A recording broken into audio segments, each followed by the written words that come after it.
Thank you for being with me. It is a beautiful day, and today I am so excited because we are going to be making Huevos Rancheros Omelettes. One of my favorite recipes. Absolutely love it. We're going to dive right in. First things first, if you have long hair, tie it up in a ponytail or something, get it out of your face. Put on an apron if you need to, and the other thing is make sure that you wash your hands. 20 seconds, warm, soapy water, okay? And make sure to dry them afterwards. We're gonna jump right in. So the very first thing with the Huevos Rancheros Omelette, which I'm excited to get going on today, is we are going to be making a chili. So here we have our big pot going. I'm just gonna start heating it up. And right away, what I'm gonna do is I'm going to actually add in our extra lean ground beef, because that is the very first step, is that we're going to cook it. There we go. So that's in. And it's just going to start cooking. Just breaking it up a little in advance, of course, so that we get a little bit of beef in each bite instead of it cooking together in one big portion, right?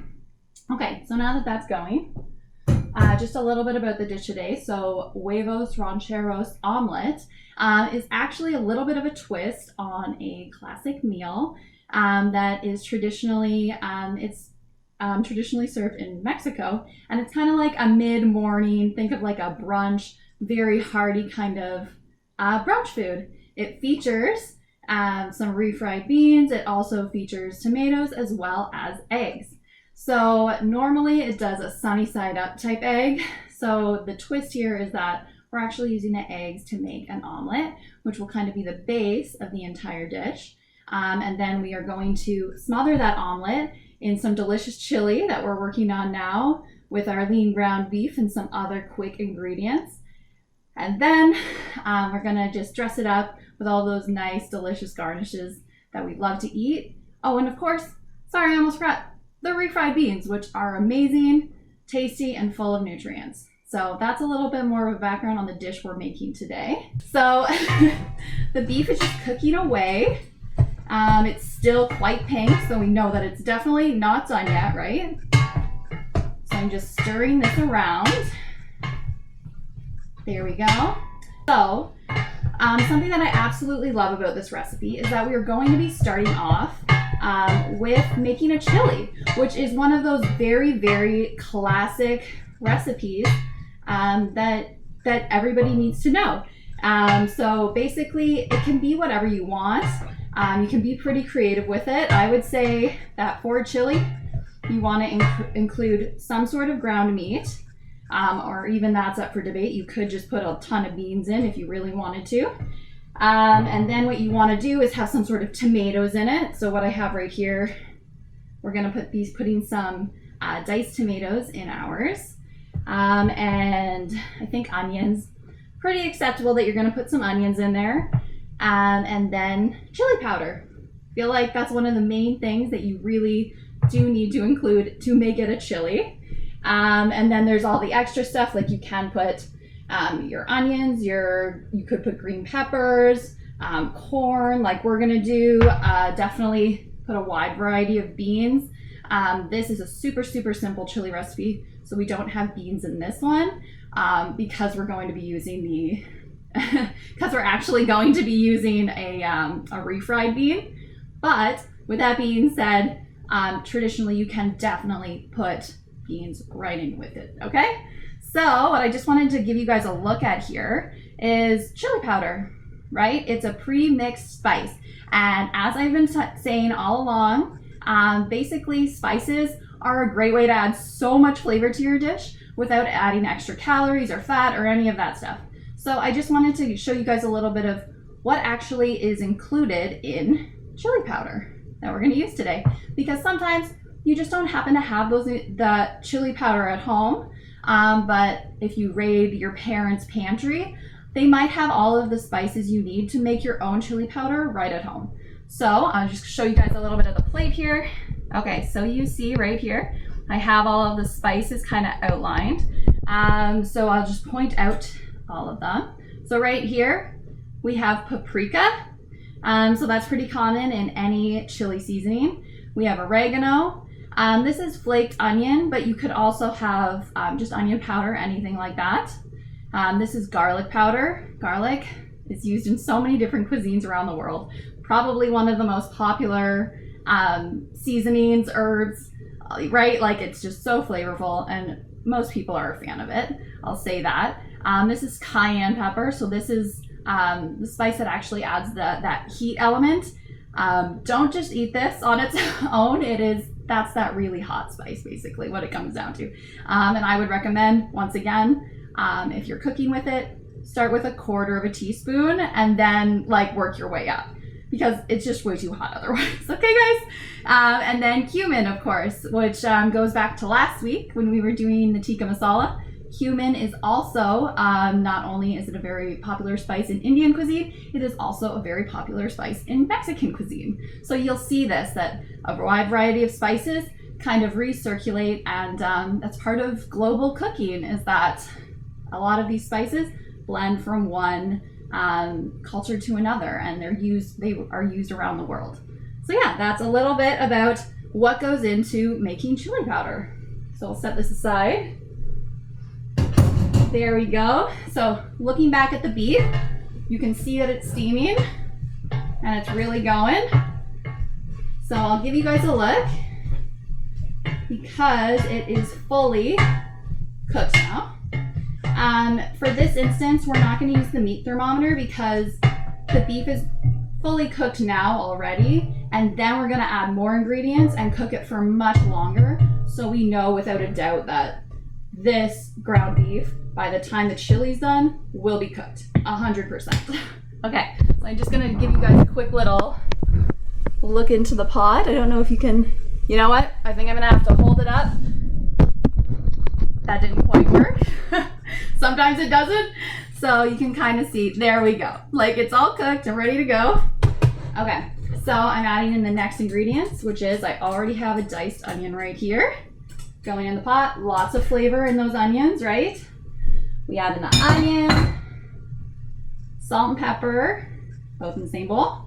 Here we go. And this is 3 tablespoons of chili powder, which we just went over, all of the different spices that go into this, or you can just buy it pre-mixed at the store, which is what I did with that one right there. Just wanted to show you guys a little bit of how things are made, basically. Okay, so I'm just gonna stir that all up, and it just cooks for a second longer there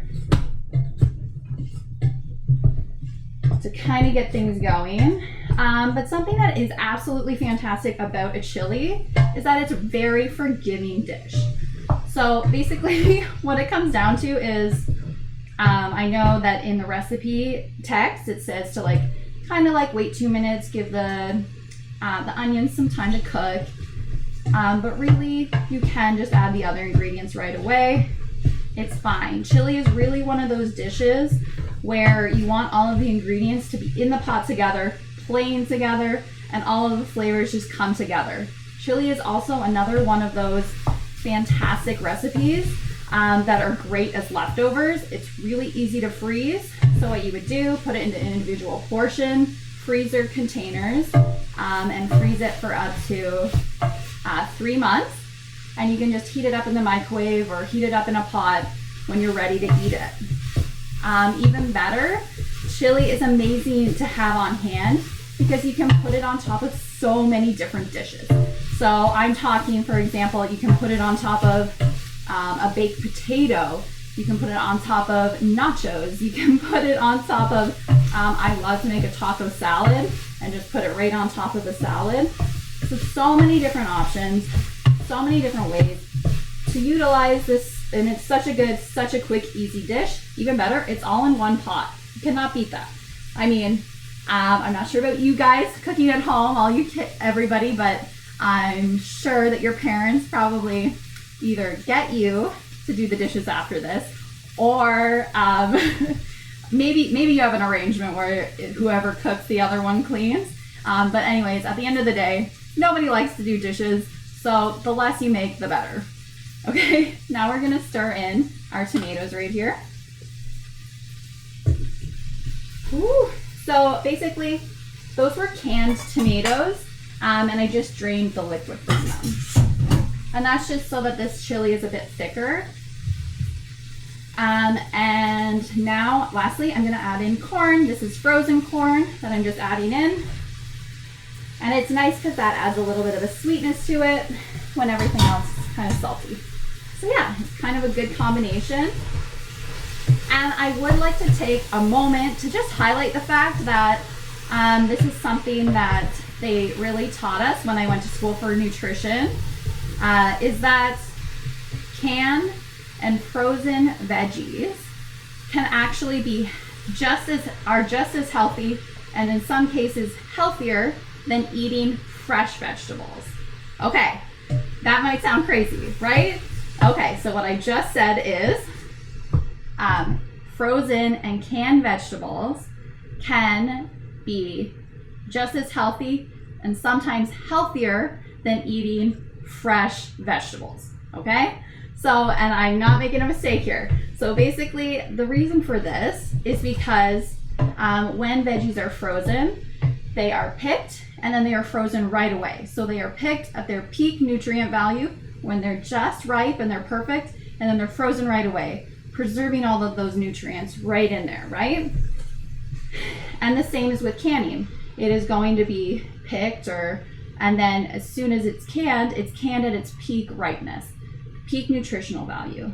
So the only thing is that I will highlight is that when you are buying canned vegetables, what you want to do is you want to make sure that they are packed in water and that there's no salt added. And that's how you make sure that they are just as healthy as if they were fresh.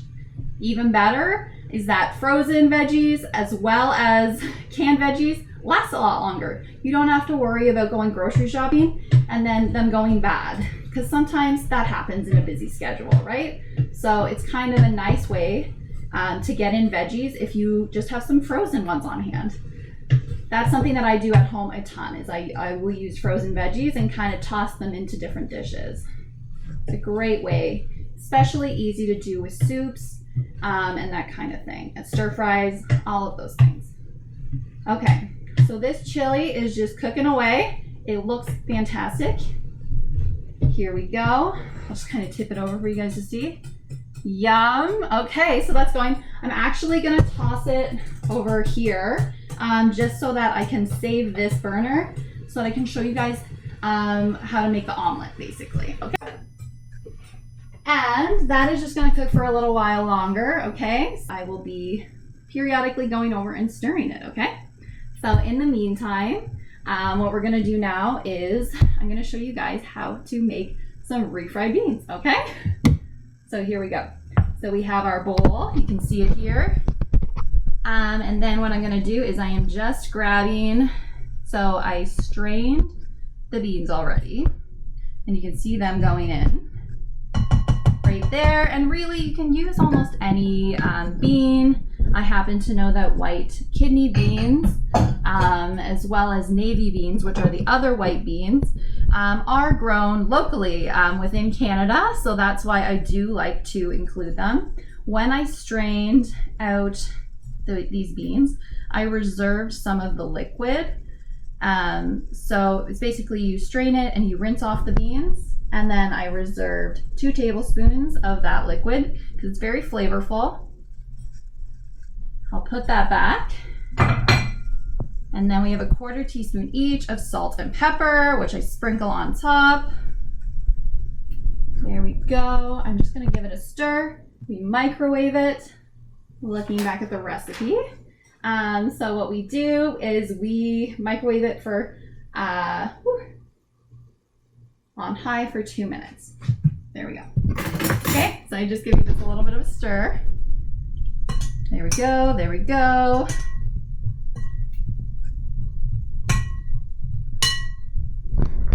Okay, so our beans are all mixed up and we're gonna head on over to the microwave in the corner over there.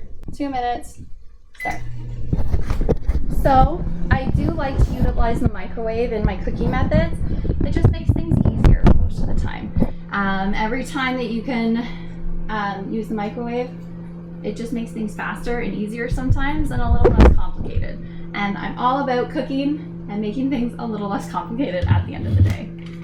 Okay, so once those beans are done, we're going to actually blend them and pulse them, and it'll make a really smooth mixture. We'll do that for about 30 seconds. And once we do it for 30 seconds, that's done. You've made refried beans, so it's super, super easy to make it like that. And then, okay, so we'll get into that in a second. In the meantime, we are going to be moving over onto the eggs and the omelet. So I'm really excited to be working on the omelet with you guys here. So these are the eggs. There we go, very beautiful. Just a couple of tips about eggs. If the recipe does not specify, we were talking about getting large eggs. This is a size large egg. If you're grocery shopping, you'll see there are other sizes. Like sometimes you'll get a discount for like a medium sized egg or for an extra large sized egg. But most recipes are calling for a large egg, which is what you most typically will see at the grocery store. So these are all white eggs right here, but brown eggs that I normally alternate between using white and brown eggs. I'm just wondering out there, does anybody know the difference in nutrient value between brown and white eggs? Anybody? Anybody? There is no difference in nutrient value between white and brown eggs. They are both equally as nutritious. The difference in color just comes down to the color of the hen that laid it. So just so you know, a lot of people seem to think that brown eggs are healthier, but they're not. It's equal. All eggs are healthy and they taste great, and it's a really affordable way to get some more protein into your diet. So they're just fantastic that way. Okay, our beans are done. They look good. And now we're gonna pulse them up. Easy peasy. We made a simple refried bean. Okay, so this is my food processor. And I will just show you guys. There we go. Perfect. So this is gonna get loud for just a second. Sorry, everybody. So we'll come over here. You can kind of see what I'm doing. Here we go.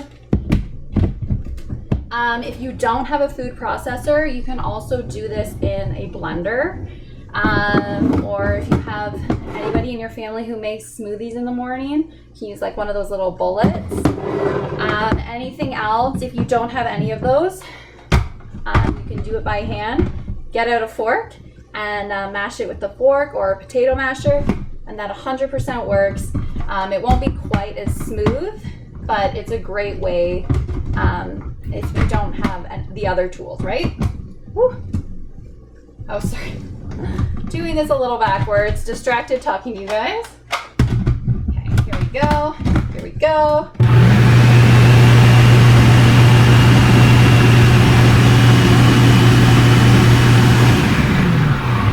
If you have any beans stick to the side at all, you can always just pulse it,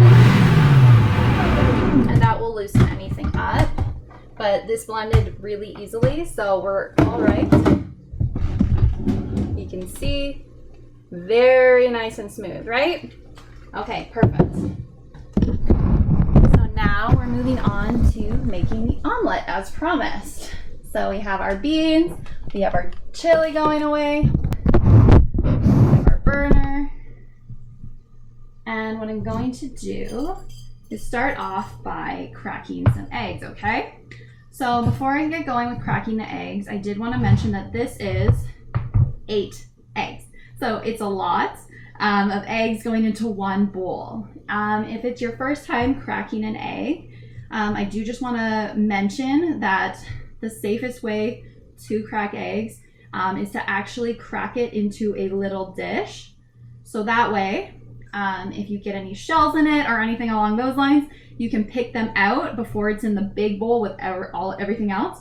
Also, sometimes there can be just something that you do want to pick out. So it's just a good, cautious way to make sure that the rest of the eggs don't have a ton of eggshells in them. Okay, so this is all about experience, and yeah, it's a good recipe for practicing cracking eggs if you haven't done a ton of it, because it's it's 8 eggs that you get to practice cracking into a bowl, okay? So I'm going to practice what I preach, and I'm going to crack right into this bowl instead of into the big bowl right away, just to show you guys. Just gonna point you guys down. Oh, I have my egg. I'll just set this slightly aside, and I'm cracking into the small bowl first. So, hard wraps on a flat surface, and then you kind of want to put your fingers in to where the little hole you made, and you just, there you go. Okay? And then you either throw out the egg right away, and then you want to add this beautiful egg in. Sorry, I don't know. It's kind of hard to get you to see that beautiful egg, and then we're going to add that to the big bowl. Okay, and we're going to do that 8 times. There we go. So pretty straightforward. Keep going. And I know a lot of people can kind of do tricks and that kind of thing. I have never kind of done my expertise in doing tricks in terms of even doing it one hand. But I know people definitely do work on that. Ooh, forgot to put it over. There we go. So eggs have so much like good protein in them that they're huge for that. And I think even better than that is that when you consider the fact that eggs are, if you are somebody who does not eat meat, eggs are a great way to get protein, vitamin B12, and a lot of those like key nutrients that you're not getting as much from plants into your diet. So eggs are great for anybody. You can have them any time of day. They're good in so many ways. There we go. Okay, so I'm gonna just get going a little bit with this.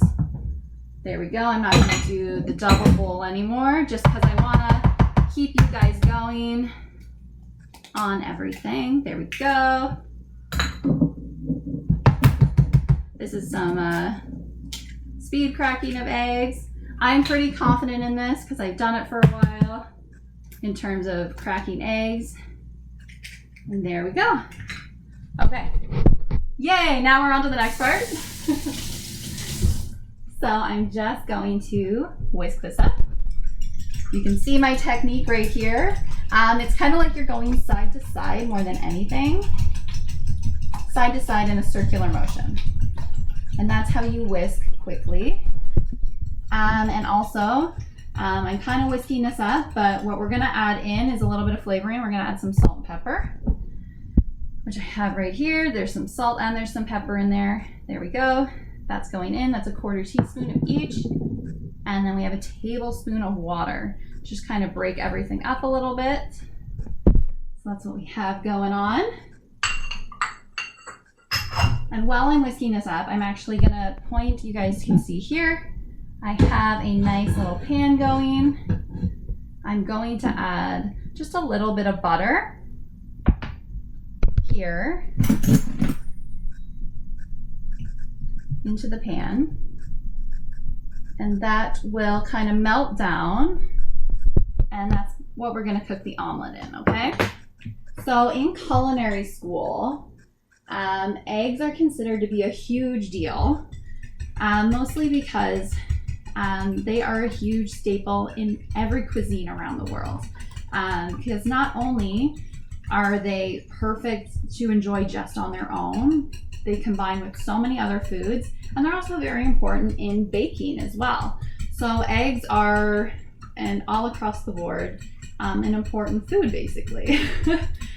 And one of the signs of a good chef is being able to cook eggs well, because it's one of those things where it's just so simple. You learn how to do it well, you are a master. You have mastered that particular technique. And omelets is especially one of those techniques. So basically, when you're making an omelet, if you're following traditional French cooking, what you want to do is the goal is to keep it at a low temperature. So I'm thinking you probably want to keep it, if you're over at the stovetop, you want to keep it on a level like probably 4, so pretty low actually, because the goal is to, at least in classical French cooking, to not get any kind of a crispiness at the end of the day, which is kind of weird. I personally like some crispiness on my eggs, so I don't care. I don't mind. But I just want to say that that's part of it. And I'm just finishing doing this. And I'll kind of point you guys down because we do have the butter is melting. And I'm just gonna put that all across here. There we go. So, and also I do want to know that your first omelet might not look perfect, and that's okay. Pretty much no one's ever does. It's kind of the same realm as pancakes and waffles. You're kind of just making sure that your stovetop is at the perfect temperature, but it'll still taste good. It's all I'm saying at the end of the day. Just make sure that you don't have it at too high of a heat, and it'll be okay. So for omelets, what you want to do is, I believe we're doing about, just referring back to the recipe again here, I think it's 1/4 of the egg mixture. Yeah, so we're going to do 1/4 of the egg mixture, and I'm going to pour that in here. Now, I'm going to try and put this down so that you guys can see what I'm doing again. There we go. Okay, so there we go. Okay, and then what you want to do is, if it's like seems that like some liquid is going too much to one side, you can move this around. This thing is it's not your typical stovetop, so it is a little off. So some of the egg is going to one side, so you can just move the pan around a little bit just to make sure that it's a little bit more evenly spread. That's pretty much how you work an omelet. There we go. And also, what you just saw me do, if you ever want to do scrambled eggs, basically what you would do is you would pour it in, and then I would start moving it around while the eggs are still wet. That's how you make scrambled eggs. So there you go. You get a 2 for 1. You know how to make scrambled eggs, and you also know how to make an omelet at the end of this. So that's perfect, right? Just so you guys know, a little bit of an update on the chili over there. I turned it off, so it is ready to go whenever we are ready to go. So we're really just finishing off the omelets right now.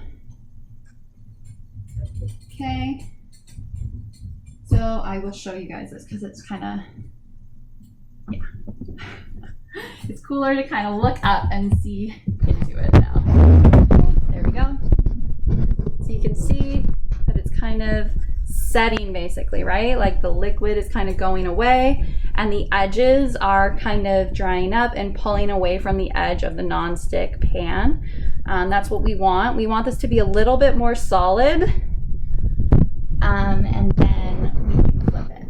So basically what we're going to do is we're going to edge around the outside here. Here, I think this is solid enough too that I can actually do this. So I will give you guys a front row look at this. Just 1 second.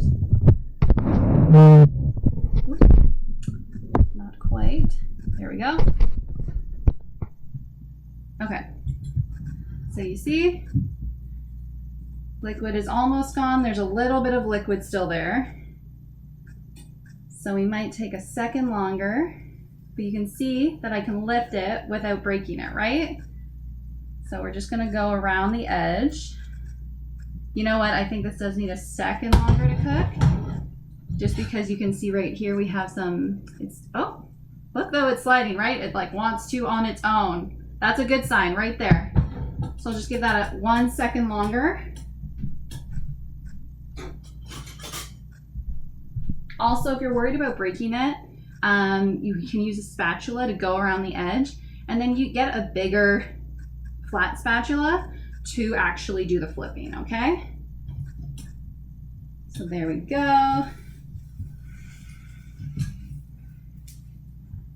So they're delicate. If it breaks, don't worry, that's fine. You can put it back together. It'll taste the same, so no worries on that front. And then flip. There we go. And it only needs to do that for about a second, and then we are going to take it off and put it on to a plate. So it's that easy. That's how you make an omelet. And for this recipe, you're going to repeat that 4 more times so that you can eat and the rest of your family can eat, because you guys are superstars and you are making lunch for your whole family. So proud of you guys. There we go. So the omelet is done. I'm just going to take it off and I'm going to put it onto a tortilla, because this is what I want to have for lunch. I want to have my omelet on a tortilla. Okay, so there we go. Yum, so tasty, so easy. Eggs are so delicious. One of the best foods, hands down. One of the most versatile foods, hands down. Okay, so I'm going to set this aside for just a second because we're going to start building our food. But I just want to touch on something before we do all of that. So I just have basically 2 examples right here of, I know everybody here pretty much knows that I am a huge advocate for all foods fit. So something that I did want to highlight is just how much protein beef actually does have. So if you take a look here, kind of have some little signs made up. So if you look here, we have, okay, so what I have right here, this is 60 grams of beef, which is 1 serving. And then in this 60 gram serving, you have 18 grams of protein, and it's only 130 calories. So this just goes to show you that beef is an absolute powerhouse when it comes to providing your body with protein. This over here, and sorry, this is extra lean ground beef that's cooked up. There we go, 60 gram serving. And over here, I put hummus as an example. So 1 cup of hummus, which is, so basically to get 18 grams of protein out of hummus, you would need to eat a whole cup of it, this whole amount, to get the same amount of protein. And it would be, and this right here is also 380 calories. So touching on that, something that I do like to talk about is that all foods fit, all foods have their strengths and their weaknesses, right? So beef's strengths really come down to protein. You can get, for example, 18 grams of protein and just 130 calories, which is incredibly helpful when you are trying to stay healthy and not overeat. In addition, beef contains quite a bit of, it is actually pretty much the gold standard for heme iron. And heme iron is, it's found in beef and other animal products, but the highest amount is found in beef. It also pairs well with non-heme iron, and non-heme iron is the iron that they're talking about in plants. So whether that's spinach, whether that's beans, all of that stuff is called non-heme iron. So basically what happens is heme iron is the superstar because it is most used by our bodies. So the iron in beef is most readily used by our bodies to basically be used in our blood cells, and it helps take oxygen all the way around our bodies so that we stay happy and healthy, we can exercise and do all of those things. Something that is super, super interesting is that heme iron found in meat products like beef actually helps you increase the absorption of non-heme iron, like the non-heme iron that is found in beans, by 150%. So, in other words, this is a food synergy. This is a perfect example of foods working together to help your body get more nutrients. So when I say all foods fit, I mean all foods have different advantages. And all foods, for example, beans, they have the non-heme iron that pairs well with beef. and can be utilized well by the body when it's paired with other foods.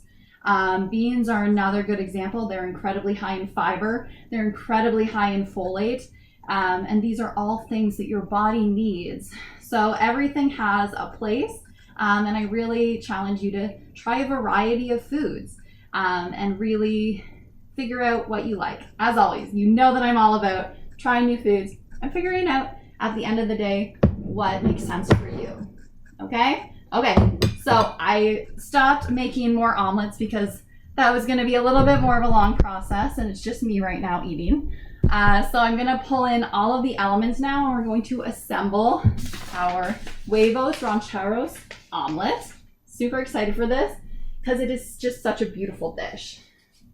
Okay, so we have our beans, our refried beans, and center stage is going to be our tortilla, the egg on top, and absolutely now it's time to smother it with that delicious chili we just made.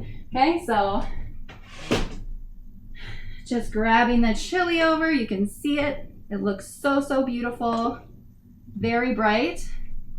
Okay, I'll point you guys down so you can see it. Okay. Chili, lots of delicious proteins all working together. We have the whole grains in the tortilla. Use a whole, actually, sorry, that's a white tortilla. I normally have whole grain tortillas, but that's a white tortilla right there. And then I'm going to just, you know what? I totally forgot to put the beans on the bottom. I normally put the beans under the chili, but you know what? I will just kind of put it as a side here because it's so beautiful. There we go. So delicious. Here we go. So that's kind of the dish being put together. And then I have some other sides over here that are so delicious that you can just add on. Absolutely love all my little garnishes and everything. It adds so much flavor to any dish. Okay, so I'll point you guys down. So for example, I'm using a little bit of feta cheese, but you can use whatever you have on hand that you could consider. Think Mexican dishes and what you normally put on top of those Mexican dishes. And with that in mind, kind of build the plate that you want to see, okay? So I'm gonna do a little bit of feta cheese here, but you can do regular cheddar cheese. There we go, kind of really pretty that way. And then I'm gonna add a little bit of sour cream. There we go. A little bit of salsa. This is one of my favorite things. I love building this kind of dish. It's so much fun. You can definitely add on some cilantro. So I have some little bits of cilantro here. I'm just gonna kind of like chop it up really fast. I have a wet towel underneath this so that I know it's not going anywhere. I'm gonna have the claw so that my fingers and my thumb is out of the way. And you just kind of run your knife through it, right? This is going back to lesson number 1 and number 2, right? Our knife skills, okay? And then we'll just run it through quickly, keeping the tip of the knife on the cutting board right there, okay? So we can kind of sprinkle that. Green onion is another great option, okay?